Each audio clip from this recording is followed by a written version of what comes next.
ये हमारी गाड़ी का है।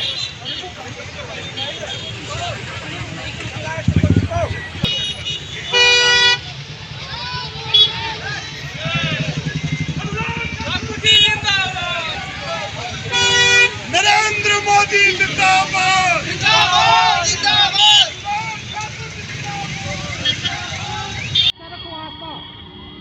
आस्था रखो, आस्था बड़ी फास्ट है। आस्था चलो, आस्था नहीं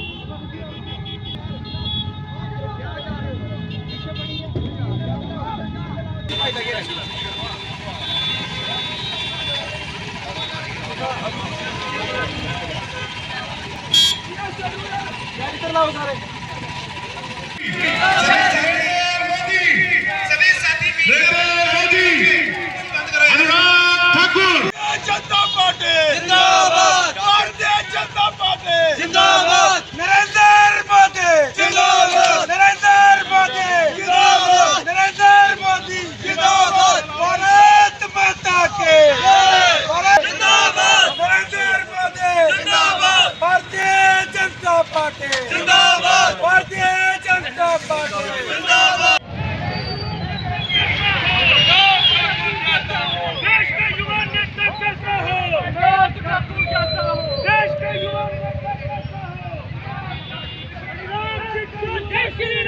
जय श्री राम, जय श्री राम,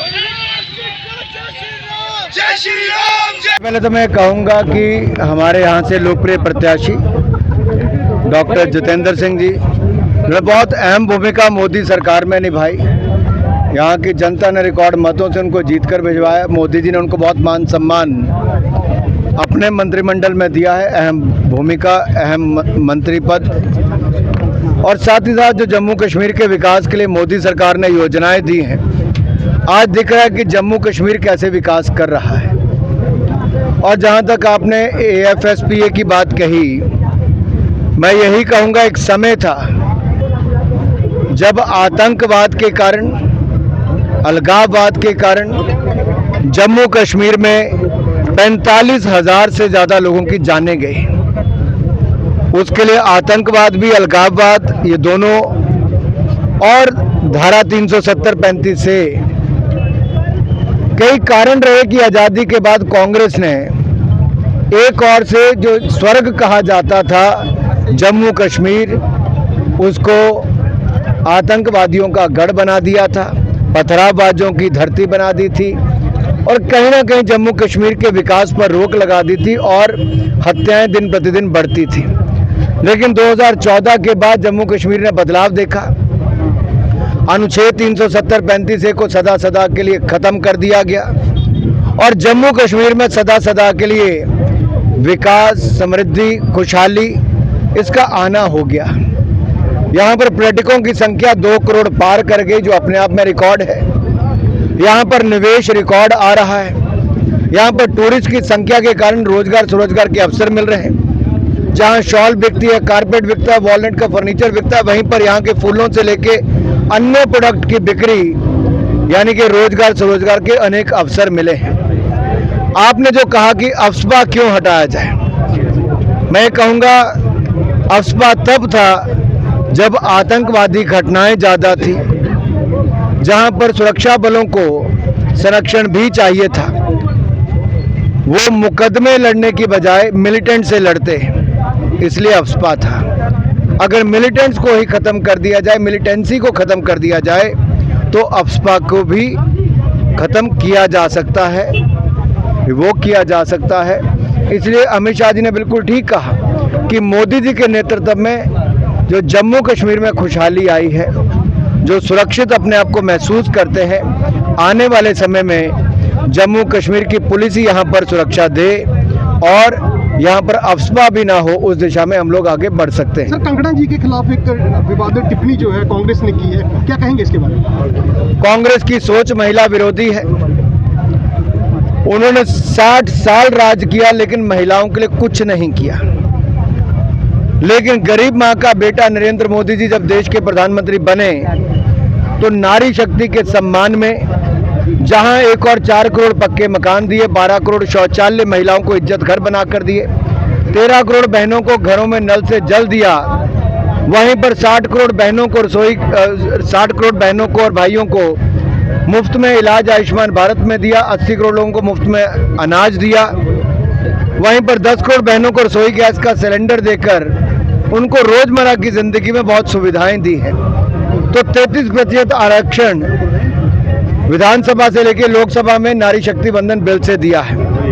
मोदी जी नारी शक्ति बंधन बिल लाते हैं, राहुल गांधी जी शक्ति से ही लड़ने की बात करते हैं। यानी कि नारी के खिलाफ ही, महिलाओं के खिलाफ, बहनों के खिलाफ, बेटियों के खिलाफ कांग्रेस लड़ना चाहती है।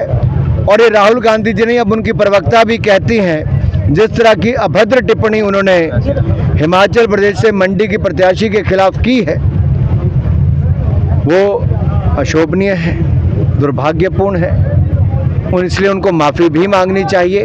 लेकिन कहीं ना कहीं सोच कांग्रेस की दिखाती है वो कैसे महिला विरोधी है। सर, सितंबर में चुनाव के बारे में कहा जा रहा है, अभद्र टिप्पणी उन्होंने हिमाचल प्रदेश से मंडी की प्रत्याशी के खिलाफ की है, वो अशोभनीय है, दुर्भाग्यपूर्ण है, और इसलिए उनको माफ़ी भी मांगनी चाहिए। लेकिन कहीं ना कहीं सोच कांग्रेस की दिखाती है वो कैसे महिला विरोधी है।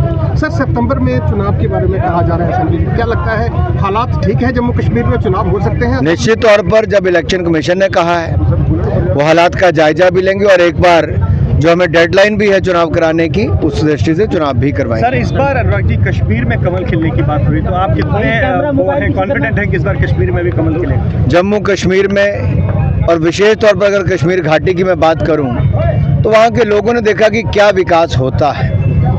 और जब हम कहते थे कि सुरक्षित कश्मीर समृद्ध और संपन्न कश्मीर बनाएगा, तो आज वो दिखता नज़र आता है। पथराव की घटनाएं बंद होती है, बच्चे स्कूल यूनिवर्सिटीज़ में जाते हैं, रोजगार स्वरोजगार के अवसर बढ़ते हैं, स्पोर्ट्स, सिनेमा से लेकर अन्य क्षेत्रों को बढ़ावा मिलता है। ये अपने आप में दिख रहा है कि जम्मू कश्मीर बदल रहा है।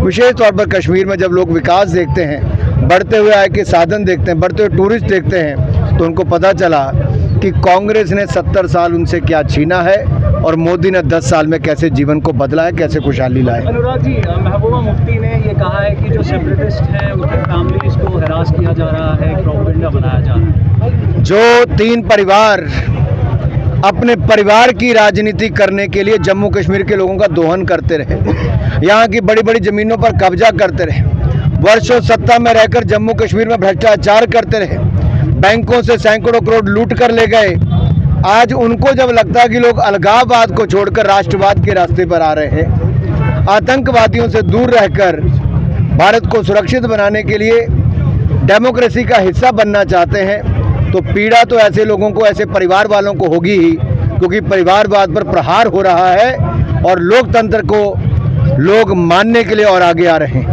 सर, डॉक्टर साहब के खिलाफ आपके ही पुराने एक साथी बीजेपी में रहे हैं, चौधरी लाल सिंह चुनाव लड़ रहे हैं, आपके पुराने साथी रहे हैं, क्या किस तरह आप यहाँ देख रहे हैं दोनों का मुकाबला?